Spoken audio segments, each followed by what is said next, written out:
What's going down, man? It's your boy, Donnie Houston. We celebrating 3 years of chopping it up right here on the Donnie Houston podcast. Go to DonnieHoustonReal.com right now and get you one of these brand new Choppers t-shirts available in the mono black, tight white, and the gray tape edition.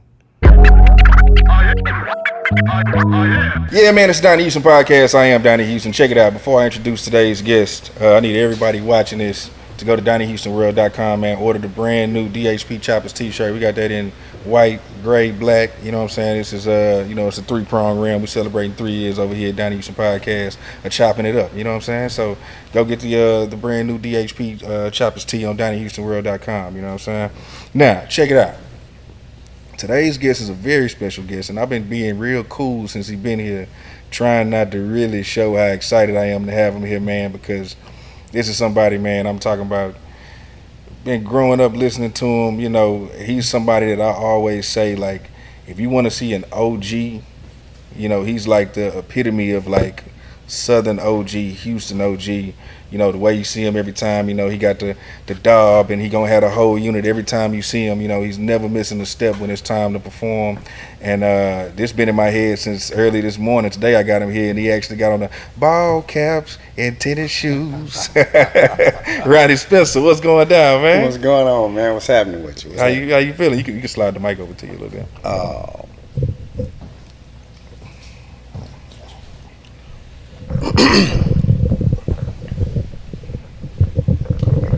Yeah, what's going down, man? Oh man, not much. Just chilling. Blessed to be seeing another day. How about yourself? Man, I'm having a great day. I just told you, man, I'm honored to have you here, man. Yeah, man. Glad to be on your show. For sure. So what's new? Nothing. Just working on a lot of projects. We're still working on my album, making sure I'm tightening up the final touches on it, and I'm working also on an R&B hip hop album. So I'm gonna give them an R&B hip hop album, then I'm gonna give them an R&B album. So the R&B is all you and this R&B hip hop, like you in collaborations, or you gonna do the rapping as well? I'm gonna do some collaborations, some people that I really feel that I can match up real good with. I'm gonna put the song that me and Ron Isley did together on the album. The name of that song is called Hold On, so I want to introduce that finally to the world. So that's a big one. That's a big deal, yeah. And also my daughter, me and her gonna do something on the R&B album, and hopefully, who else is in the mix, or whoever else that I think of right now that I can pretty much think of and see what I'm gonna put on there. But definitely those two will definitely be on the R&B album, and I do have some rappers that's gonna do some R&B stuff on the R&B album that that I'm getting together with, and it's gonna be nice. It's gonna be I think it's gonna be a good, great look for Houston, since that area in R&B is kind of open. So I'm gonna drop something and let them see another part of me. Yeah. So when we get in this project? I don't have a date on it right now, because it's actually 30 songs. It's between the R&B album and between the hip hop album. So I'm kind of like, I didn't record 100 songs, so I'm kind of just touching up, in different areas of the songs with different band members and different background singers and stuff like that. So it's kind of real hard to get the flavor that I kind of want to introduce Houston to. So. Do you still, because you've been in the game for a minute, are you still excited about like creating, or is it just more like, this is something I have to do? I'm always excited about creating, because once you create, you never stop learning in the music industry. You never stop learning to find different notes in singing. And to me, that's the best part of music. You're always growing, you never stop growing. So it's very exciting. So when I be in the studio and say, for instance, Billy Cook come in the studio and say, well, hey, we want to, collaborate with you. Well, that's a whole nother journey. So it's like, it's going to be different feed, different styles, different notes, because me and him both sing, So it's like the same harmonies. Harmonies play a very, very special part in R&B, and also band members, because it's totally different than hip hop.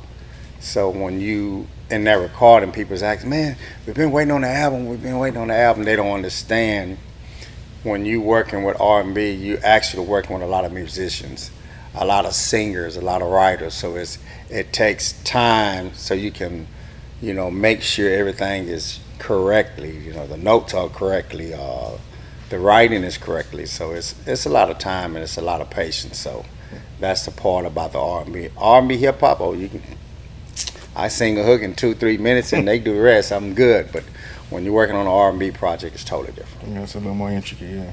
Man, you mentioned Billy Cook. I had him on here, and he blew my mind. He was telling me y'all were related. Yeah. Me and Billy's related. As a matter of fact, I used to teach Billy how to sing harmonies and notes. But that whole family is phenomenal. They all sing. Everybody say, Billy Cook, he's off the chains, which he is.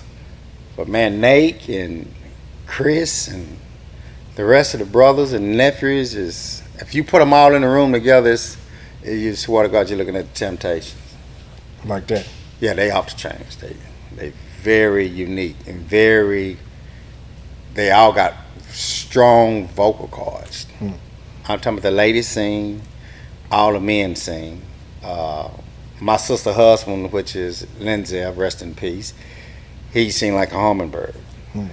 So it's like everybody in that family, I give props. They all sing. They're all good singers. So definitely, they might be on my album. I don't know yet, but I hope so. But it's in the making. Yeah. Can you tell me like how early?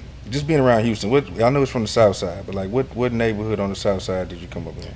I grew up in Third Ward off of Prospect in Alameda, in that area.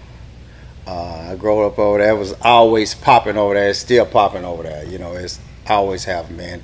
I actually hate I moved from over there now. I used to stay in a 13-bedroom home over there.